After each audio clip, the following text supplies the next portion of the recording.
Hello and welcome to the Unique CPA with your host, Randy Crabtree. We're committed to creating a thriving community of accounting professionals who are physically and mentally healthy, fulfilled, and energized by their work. Our ultimate goal is to elevate the reputation of the accounting profession and vastly improve the lives of those in it. The Unique CPA is brought to you by Tri-Merit, the specialty tax professionals.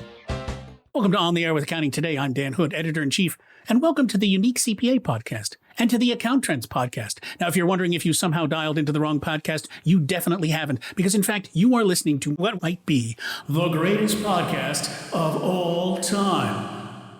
Why? Here's why. We've got three of the great accounting podcast hosts with us, starting with Randy Crabtree. He's the host of the Unique CPA Podcast, as well as the co-founder and partner at Tri-Merit Specialty Tax Pros. Randy, thanks for joining us.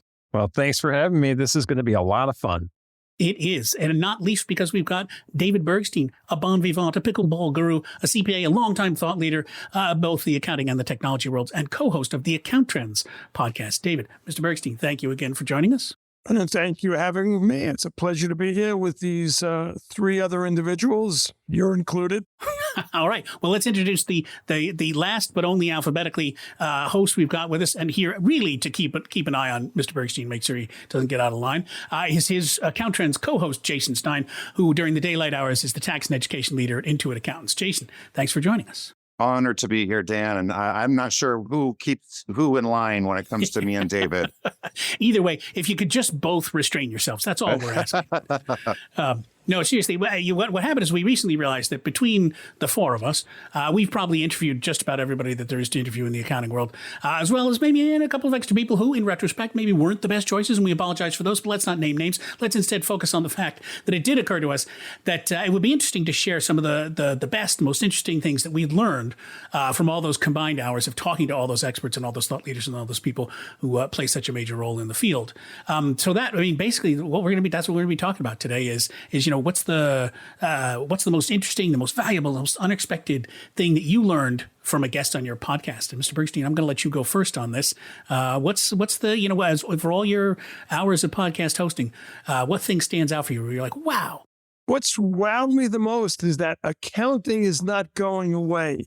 As much as people say technology will drive it away, it's just changing what we do as accountants. It's actually raising the value of what an accountant does, from doing the rote work to doing what I'll say is the future of accounting.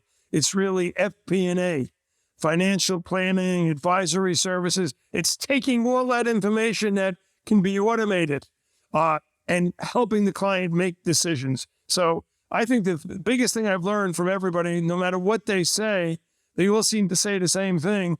We're using technology tools, but it's all about this, it's all about that. But what it really comes down to is there's a great future in accounting. And I strongly recommend young people when they go to college, take accounting, because accounting is something they can always find a job in. I got to say, that makes perfect sense to me. That was not the thing I had chosen, but it makes everyone I talk to is super excited about the future of the profession. There are some obstacles, some hurdles, some barriers, that sort of stuff. But yeah, there's a tremendous excitement about the value of the field, just the sheer profitability of it, but also the variety in it and the excitement about it. Randy and Jasen, are you seeing similar things? Is that resonating with you among all the folks? Yeah. So yeah, for sure. Anything David says, I agree with for sure. I mean, it's always been the case. David taught me everything I know for the last 15 years. It's been great to know him for a long time. But the one thing, I'll take it back. One thing that I didn't learn from him, and I learned from you, Dan, was the ESG and all the audit that's going to be based around that and the compliance work. And I wasn't even thinking about that. And so when David just said that the accounting's not going away, I always thought in my mind, well, is audit in trouble? But the way you explained it to me a few weeks ago, audit's going to take off, especially with ESG and cybersecurity and all this stuff. So yes, I agree completely with what David said. We are in a great profession, and there's a lot of opportunity, and it's not going away. Jasen, do you agree? I mean, you were on all these podcasts with David. Was he is he just misremembering this wildly, or the same similar sort of thing that there's great things going on in accounting? Well, David says a lot of things, but he's dead on right. Per Randy's point, the way I kind of take it a step further in my mind, being connected with David and being being able to bring on the multitude of guests on AccounTrends has become my most favorite thing to do here at Intuit, because I get the opportunity to learn from all these amazing people that are really in touch with what's going on. And, all the way from, the big thought leadership gurus to, consultants that are regarded by, the large firms, and learning from them what they're hearing, consulting with partners. This profession is in the thick of an evolution like we've never seen before. And it is incredible to see. And we've known it was coming, but it's kind of now finally culminating. And you're seeing it show up in so many different ways, from technology automation and disruption to even the introduction of private equity into, not that this is the first time in history that's happened, but you're seeing it in a way that's very interesting.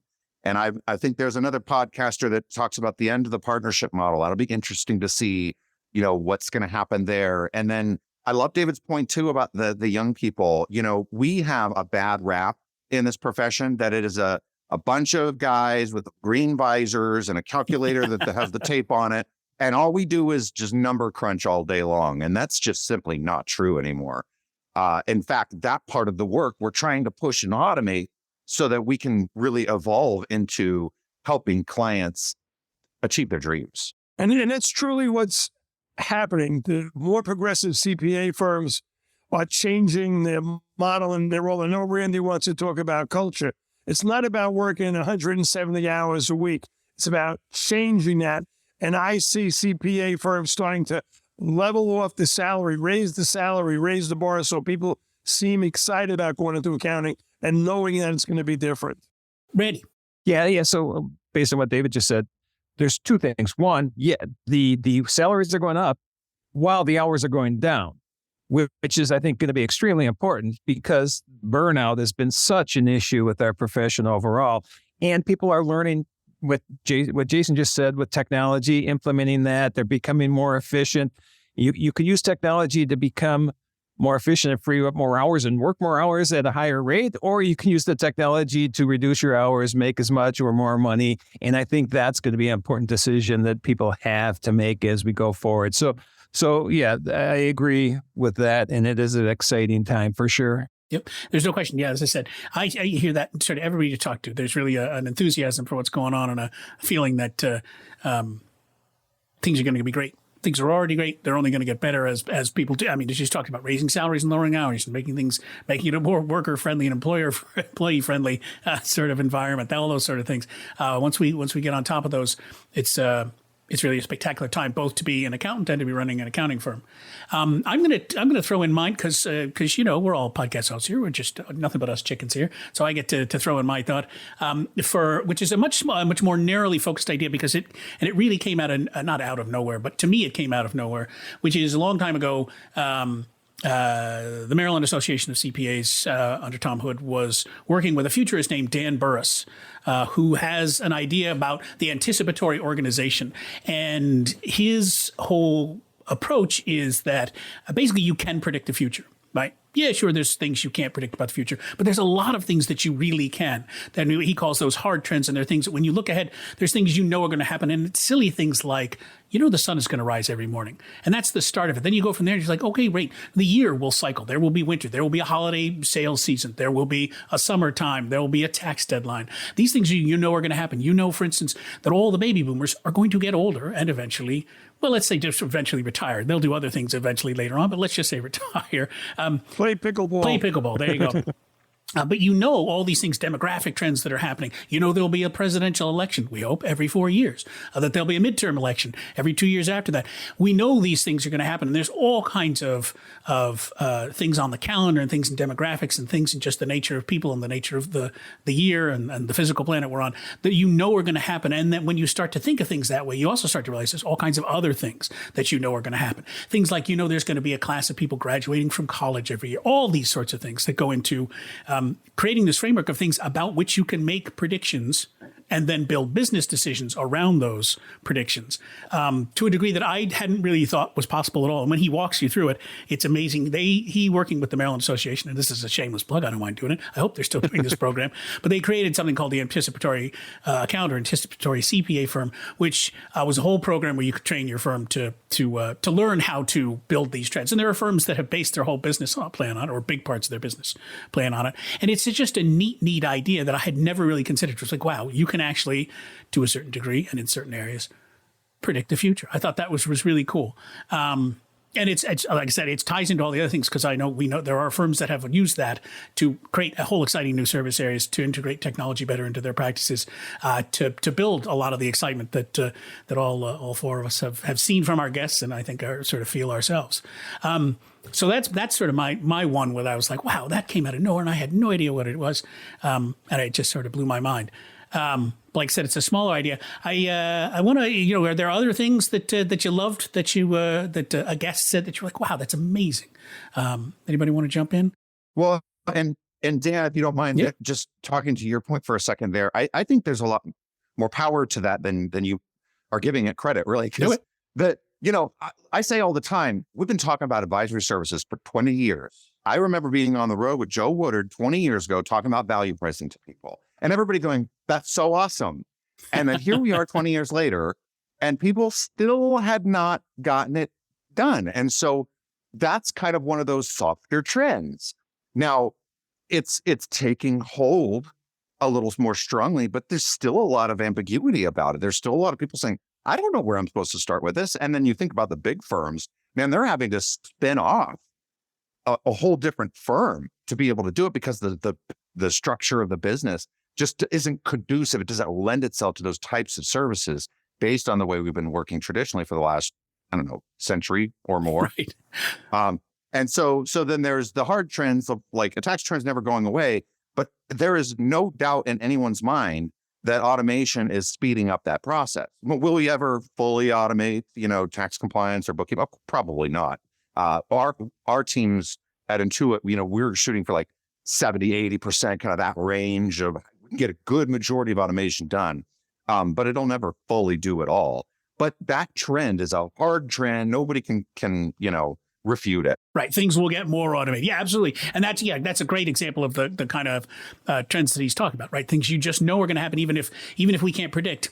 It's probably safe to say that in 30 years, right, all tax compliance will be automated. It's just a question of when in the next, what year in the next 30 will it happen? It's probably not going to happen in the next 10, but who knows? And that's the beauty, as much as you can be the anticipatory accountant in the anticipatory organization, you don't know what's going to happen because change comes so fast. Just like ChatGPT, all of a sudden in November it appeared, and what we got, millions of users of ChatGPT, good or bad. There are good things it does. There are bad things it doesn't do across the board. But all of a sudden, from OpenAI to Google to Bing, and now all of a sudden Bloomberg is jumping into the field of it. And that changes the tools that you have. And I guess I can look a little different than all of you. I even remember Daniel Hood before he was editor of Accounting Today, when he was a Cub reporter in the old days. And everything that we've been trying to do, I go back to this 1989 AI CPA project that talked about the future in automation. Actually, everything they said back then is what we're trying to do now, but technology is changing it. Like Troy Merritt wasn't even born when I started. He was busy running to bars. And all of a sudden, from being a bar craft expert, he created these tools and became a great educator on employee retention credits across the board. And he probably didn't even think about employee retention credits 5 years ago. Well, nobody did. Well, I guess they did. They may have existed for different areas other than the one we all know it for today. But yes, for sure. But what's good is he took advantage and he jumped on it. Yeah, and that's what he did. So, Dan, you taught me something already today, which is awesome. And David or Jasen, somebody who said it, every time I'm on a podcast, I learn something, which is so amazing. And I never anticipated that. I maybe should have in the past because I know not that I'm an expert in all this stuff, but I've learned so much. Not that I can go out and tell everybody everything that I've learned, but I've absorbed a lot just by being a podcast host. But I think one of the things that I have seen, and I think ties into this exactly, is this, and you can anticipate change, but you can't always predict what it's going to be. So you have to be flexible in what that change is. And Jasen said it too, or no, David did with the Chat GPT. And now they're talking about in the next couple of weeks, AI is going to be able to read documents off your desktop if you let it. It's not just there. It's not going to read it, but if you let it, and being able to convert a W-2 into, just to import it into a tax return. So this is change I wouldn't have thought of a year ago. I mean, we know that you've got these things that could read the W-2 and it could take data off, but this sounds like it's going to be, really creating significant change going forward. And so I think that's the one thing we can anticipate, and we can predict that there's always going to be change, but we have to be flexible to make sure that we're able to take advantage of whatever direction this change is going. And sometimes people don't do that.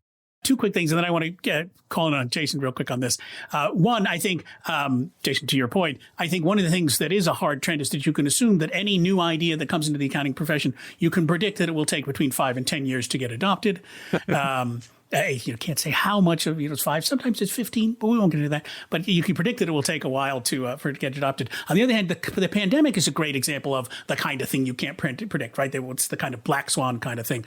Though to be fair, lots and lots of people were warning that something like the pandemic was coming for about the last 20 years. But anyways, those are good examples of random things that might happen. But I was curious. I just wanted to give you a chance to jump in on this, Jasen, because when I was talking about how soon it will be before everything is automated for tax return, you were kind of like, I'm not so sure about it. I don't know if you wanted to throw out some thoughts there. Well, because we're here, we're making wild and totally unsupported assertions about things, or at least I am. I want all of you to feel comfortable to do the same. No, I appreciate that, Dan. And I was kind of like, I don't. The rate of acceleration that I'm seeing, and with the power of AI technology, I mean, ChatGPT aside, right? Like, a lot of our customers don't even realize that, like scan and import technology that you talked about, Randy, we have AI algorithms that make that better every day. Actually, when you interact with that tool, it sees if you're changing a number that it spit out from the OCR tech. I don't even think we're using OCR anymore. It's something evolved from there, but it learns. And if enough people train the algorithms by continuing to work with it and correct it, it gets better and smarter. And that was a big surprise to me in the evolution of AI. I didn't think we were going to get to that level of AI by this point in time in our human history, And we get scared about the concept of AI learning, but it's not like just learning like our brains do. It's learning in a very directed, targeted way that the engineers have built it to look at and do. And so I think that's really, really interesting. And I think AI is going to have a profound impact on our profession over the next 5 to 10 years. Now, I respectfully disagree with the, we may someday get to a point of complete automation of tax returns. I think you had made that point, Dan. And I'm not putting that idea completely out. Sure, it's possible, but I think the way that would show up is like if we adopted a system where we no longer are independently doing our tax returns and the government just sends us a bill at the end of the year. And that's not really automation. That's just a change in political landscape. Fair enough. I'll disagree with you on that. All right. Yeah, I love the discourse. Yeah, I believe that there'll be total automation. And again, as things keep changing, you don't rule out. We don't know what we don't know. So I think there will be total automation because someone's going to put it together. Because if everything's digital and everything can be extracted in some shape, manner, or form, someone's going to find a way to do it. So I'll disagree with you on that. But it is. I mean, Jasen's point that it's a huge political question is absolutely. I mean, I think there's no question, right? That's an excellent point, right? And we talk about automation's just going to happen. It's not. There will have to be some kind of political argument about it because it will be a big argument. And it's entirely possible that the right argument, which is that everything should be automated, may lose. Or at least that's my take. This is not the opinion of anyone else or of Accounting Today, only myself. But anyway, sorry, we keep leaving Randy out. No, I didn't want to jump in. You guys are my idol, so I'm not going to talk over you. But you're my idol. You're my idol. You've taught me a lot. Yeah. Feelings mutual, Red. Jasen and David are about to fight over when taxes are going to be automated. So I need you to come in here and cool things down. We fight all the time. So I'm kind of taking both sides on this. Yes, I can see 100% automation of compliance if we just want to be straight compliance. You can go pull the W-2 off of ADP and your Merrill Lynch statement and all this stuff can come in and you're so compliance. But then what Jasen already mentioned is the advisory and Dan, is what you said, as long as there's, political aspects to the tax code and we're putting incentives in the tax code, to do something in our economy, the advisory part is where I see less automations coming because that's more, coming up with subjective ideas that, are based on tax code. So I still think will be needed, but a big point. And I think the cool thing is we'll be needed at a higher value service than just compliance. And compliance is great. And people that do compliance alone, there's nothing wrong with that. It's completely needed. But when we can add that advisory part to it, I think that's going to be, or we already are, but when it maybe becomes just advisory because compliance is all automated, I think we are more valuable than we are today. And that's where I 100% agree, because there'll always be advisory. So should someone buy or sell their stock, whether it be, you mentioned Merrill Lynch, the data is going to come automatically. But if that person's smart, they're talking to their accountant and say, how can I minimize my tax this year? How can I defer? How can I maximize my wealth? How do I plan for retirement? That's why it's kind of interesting that in high school, they really don't require a finance course for everyone. And that's where we're pushing down. Make high school students understand the value of $1. And if they understand finance, they'll understand the value of an accountant, because this business is being established all the time in this world. And those people need accountants for basically two reasons: compliance and what do I do? How do I profit in my business? Right. Keep me out of jail and help me look forward. Right. But the problem is if you teach them all that in high school, then they won't need accountants anymore. It's no. Keep them ignorant. Keep them ignorant at all times. That's my, just teach the ones who might become accountants. And then, but no, yeah, Jasen, you're right. Keep me out of jail and keep me looking forward. That's what people want. And they'll always need that. Right. So on that, we should probably, for everything we say, assume that even if we say something that sounds like negative about the future of the profession, right? We all agree with all the people we've talked with. It's an exciting time, and there are upsides for everything. And tax advice is not going to go away, and the tax function of accounting isn't going to go away. It may change. It may go to something more interesting and more exciting and more, as I said, value added. But certainly there's always going to be demand for accountants. All right. We could obviously go on about this for another 3 to 4 hours, but I want to now switch to a different question, which is, and this is based, obviously, all three of you bring your own levels of expertise beyond just having been podcast hosts. I shouldn't say that that's the only way you know everything you know, because you're both experts. All three of you are experts in a lot of other ways. So this might not be from your podcast. This might be from your own experience. But I want to know what big idea you think accountants should be focusing on. And I'm going to go first because I went last time. I'm going to go first just to get me out of the way, because it ties into a lot of the things we talked about in the first half of the podcast, which was about change. And so my big idea that I think accountants should be focusing on, and we've covered so many different aspects of it that I'm not going to spend too much time on it, is that accountants need to become better. Everybody does, but accountants are our audience, so that's who we're talking to, need to become better at change. And change management needs to become a muscle that accounting firms can exercise all the time. And this is another thing I heard on the podcast. Where I first heard it was on the podcast, someone talked about the need to be able to learn, unlearn, and relearn. Right? Because things are going to change constantly. You need to forget what you learned before, learn the new way of it, and be prepared for all the changes to come about. But you need to be prepared to change the structure of your firm, the structure of your offerings, the kinds of offerings you're offering, all those sorts of things, the technology you're using, how you hire people, how you find clients. All these things are going to change, and they're going to change continually, right? It's not just enough to make the big digital transformation now and refresh your service lines to accommodate the new stuff that's going on now, cannabis, ESG, whatever it may be. You have to be prepared to do that on a regular basis. We've talked about how quickly change is going to come at firms. That's not going to stop. It's only going to increase. You need to be prepared to sort of be continually changing. And that is a muscle that you can build up. You can't just say, well, make this one big push and then we'll be done, because you'll never be done, which sounds a little terrifying.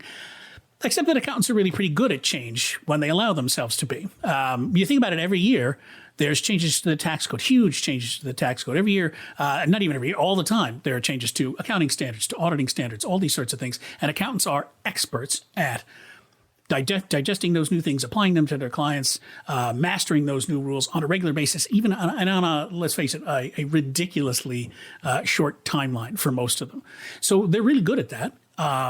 When they think about it and when they say, this is what we do. And so I just think accountants need to be prepared to take that specific skill set that they have of adapting to those kinds of changes and being ready to apply it to everything else in their firms and practices. And that is a little daunting, but if you can do it, if you can bring that natural skill set to it, I think, again, the future is super bright for firms and accountants that can do that. So, all right. So that's my big idea that I think accountants should be focusing on. Jasen, I want to get yours. I'm glad you called on me first, Dan, because I have thoughts brewing about what you said. So I think, I go back and forth on this internally, and this is based on my 25 years of experience in this profession. We have sort of this joke that we tell, and it's an inside joke of the accounting profession, that accountants are slow to change. And I think what you say there, Dan, with embracing that is so important. And I think there's a degree of truth that maybe our profession is just a touch slower, but I don't think society as a whole is that much different if you really look at it. And Simon Sinek, who's this incredible thought leader, I'm a huge fan of him. I'm sure many of you have heard of him. He talks about this thing called the law of diffusion of innovation, and it's about how you see the adoption of innovation, typically in the form of technology. You can get 10% just pretty much instantly. There's going to be people that are just like, yeah, and those are the ones we say, they get it, right? And then you've got the next 50%, and it's this massive chasm. And that's the skeptical crowd. That's the group of people that go, I need to see that this is going to really get the outcome that you're claiming it does before I'm going to go overhaul things. And the stuff that we ask accountants to overhaul in their firms are massive things, massive. How do you go from an hourly billing model in a massive firm where this is the whole structure of the firm, all the way to performance management, and then shift that into value-based pricing and subscription-based pricing, which flies in the face of the hourly billing rate. And so the embrace of change, the fundamentally mindset attitude is absolutely critical, because it's upon us, right? We've been keeping it at bay for a while because it is so huge.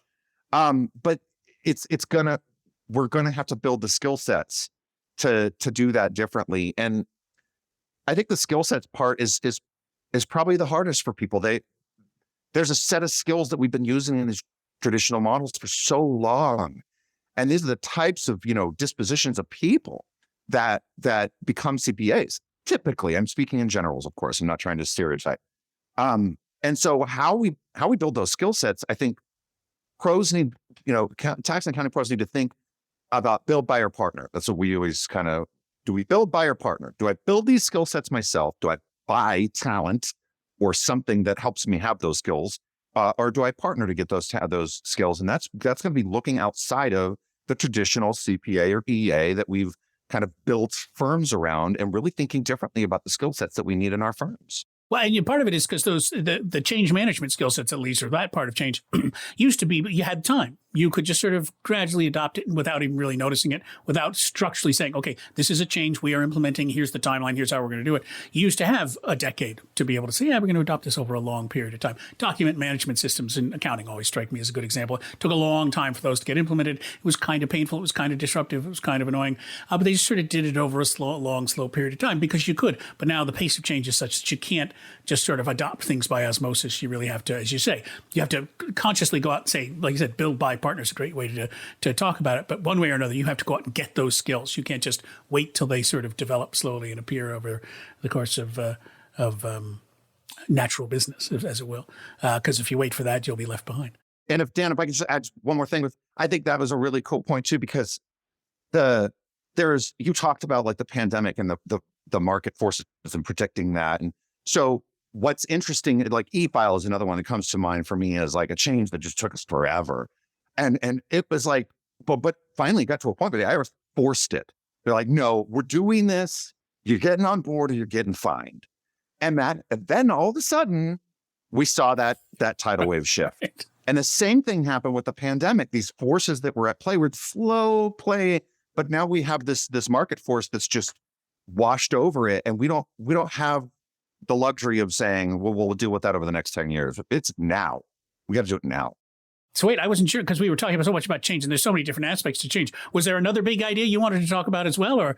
No, I think that's right on point. I think the skills part is the big thing for me, and it's related to that. There were a lot of I was saying you brought up a lot of new elements, so I wasn't sure if that was if that covered where you wanted to go. Because we could talk about all of these topics. We could talk about for days and days, and probably will.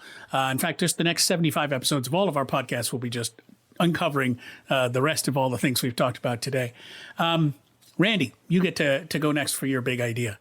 Okay, first I'm texting my producer to tell him the next 75 episodes are just going to be this. So making sure he's warned on that. Excellent. All right, we're good. So, I mean, I just want to keep going based on what you guys said, and I'm going to talk about that a little bit. And so, because you kind of mentioned that the whole change management and the accountants or CPAs or EAs or tax preparers or bookkeepers or whatever you want to call them, we're good at change because there's always change out there. But the change that we're good at, in my mind, is that, hey, we have a new tax law, we have a new FASB, we have a new GAAP, whatever it is. But sometimes we're not as fast with the change in our firms themselves. It's like, okay, we have to worry about all these other changes, but this technology I should be, utilizing, it's just, that's going to take too much time because I'm doing all these other things to help my clients. And that's our mindset as accountants, is we have to help our clients. That's first. And so I think it's important for them to start to concentrate us. I'm in that group, concentrate on more of that change for ourselves. And there's a couple things that, one, and I didn't talk about this before, but there's a couple things that the pandemic has accelerated from a change standpoint. There's a lot of things that it's accelerated.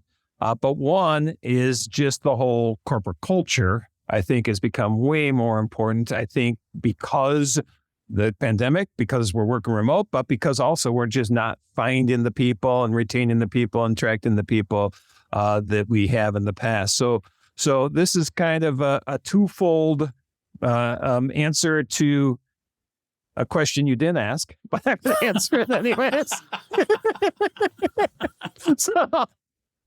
Those are often the best. Those are often the best answers. But we're having fun. So the one thing I wanted to talk about, and I didn't talk about in our first segment, is the fact that John Garrett, having him on my podcast was one of the most eye-opening things that ever happened to me. And we weren't even talking accounting or tax or practice management, other than from a standpoint of corporate culture. And that is so important. And I don't know if you all know John, he wrote the book, What's Your And this is, I probably talk about John more than anything else on my podcast and his message, because it's so important, especially with the pandemic, especially with us all working remote. And we've always been a remote firm. So we've always kind of known we had to do something different from a culture standpoint, but just allowing people to be themselves and not just be their title. That people aren't just the auditor, they're not just the tax advisor or the tax preparer.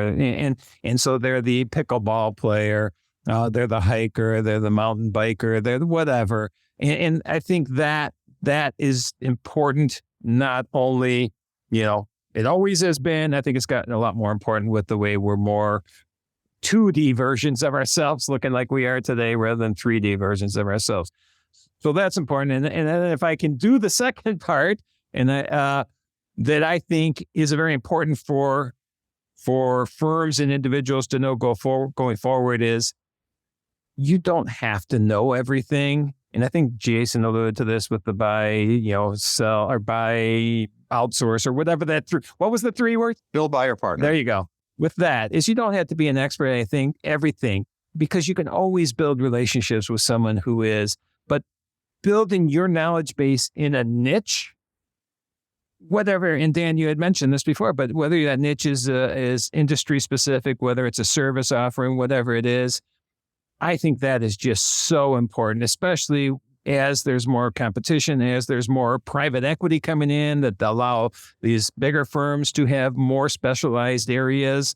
I think being a niche practitioner is that's what I became 16 years ago. I was a generalist before that. So partly this is just real life experience with me, I am so much more satisfied with my job and what I do and the services that I offer and the satisfaction I get out of helping clients today as a niche practitioner than anything. And I think that knowledge base will show through if you become an expert in a niche or industry or service offering, and people will just gravitate towards you because your passion will show through to what you're doing.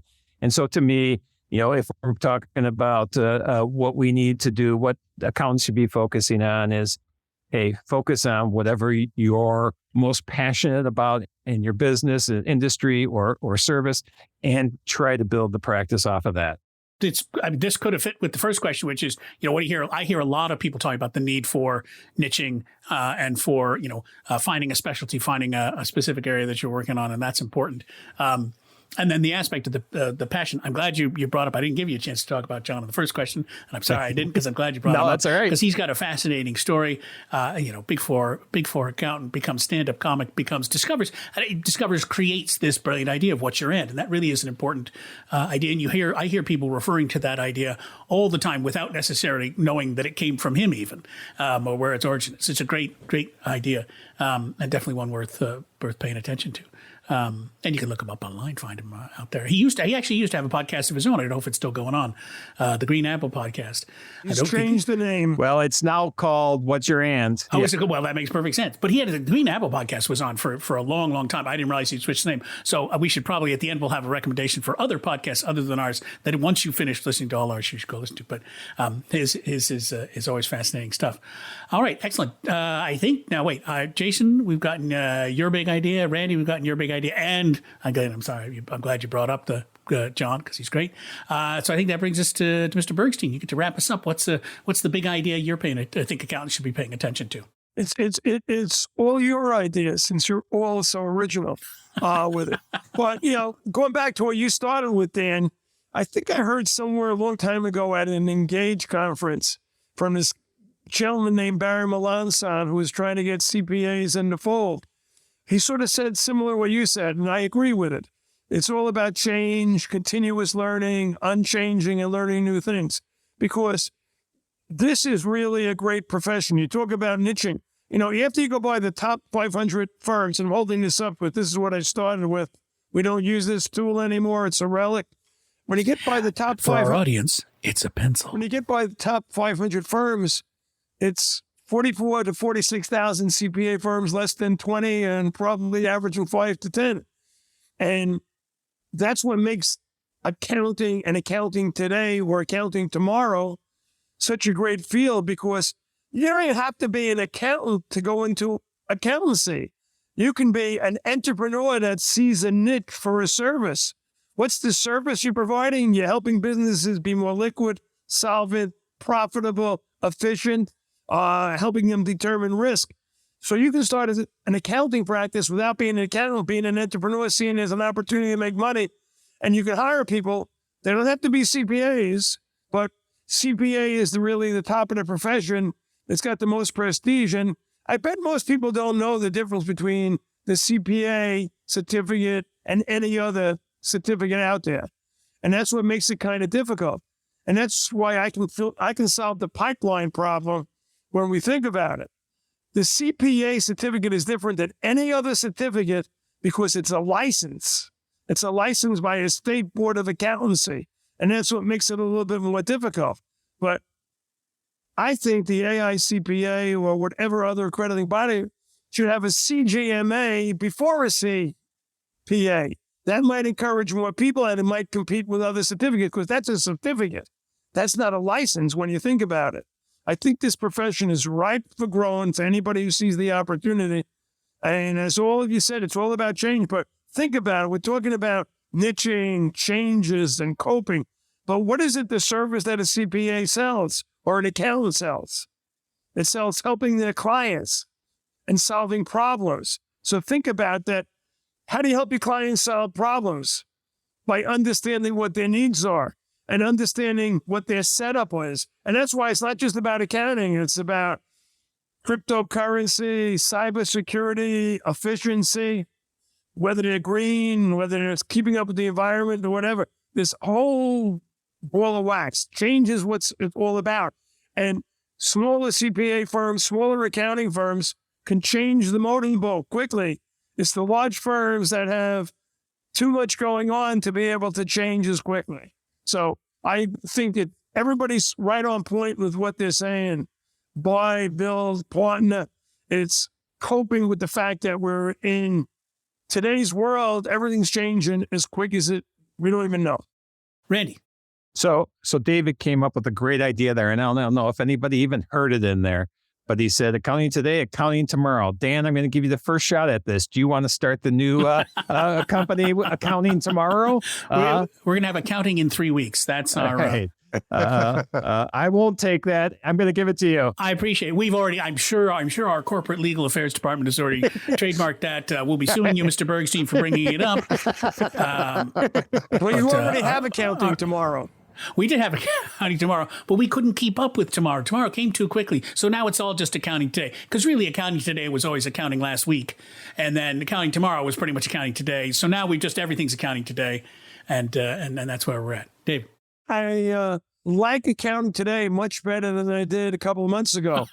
Do you know why? I think I have an idea, but I'll let you tell us.